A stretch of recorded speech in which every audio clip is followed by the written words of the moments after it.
Hi friends, నేను ఈరోజు మీకు మన ఎముకలు ఉక్కులా తయారవ్వడానికి పిల్లల ఎదుగుదలకు ఉపయోగపడే నువ్వుల ఉండ చేసి చూపిస్తున్నానండి.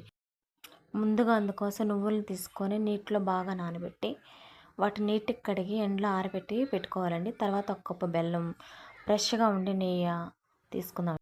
ఇప్పుడు స్టవ్ మీద బాండలు పెట్టి అందులో ఈ నువ్వులను వేసి దూరగా వేయించుకోవాలండి. సిమ్లోనే వేయించుకోవాలి, లేకపోతే మాడిపోతాయి. తర్వాత చల్లారిన తర్వాత మనం మిక్సీలో వేసేసుకుందాం. మిక్సీ పట్టేసుకోవాలి ఇది.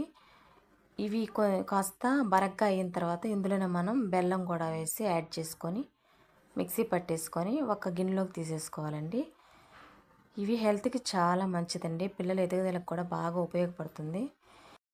దీన్ని ఒక బౌల్లోకి తీసేసుకొని మనం ఫ్రెష్ నెయ్యిని చల్లుకుంటూ ఇలా నీట్గా ఉండలు చుట్టేసుకోవాలండి. చక్కగా ఉండలు బాగా వస్తాయండి ఇది వేసి కలుపుకోవడం వలన. నీట్గా డైలీ పిల్లలకి ఒక్క ఉండ చొప్పున ఇచ్చిన హెల్త్కి చాలా మంచిదండి. ఎదిగే పిల్లలకి ఇది బాగా ఉపయోగపడుతుంది. మన ఎముకలు కూడా ఉక్కులా తయారవడానికి కూడా బాగా ఉపయోగపడుతుంది. చూసారు కదా ఫ్రెండ్స్, నచ్చితే లైక్ చేయండి ప్లీజ్.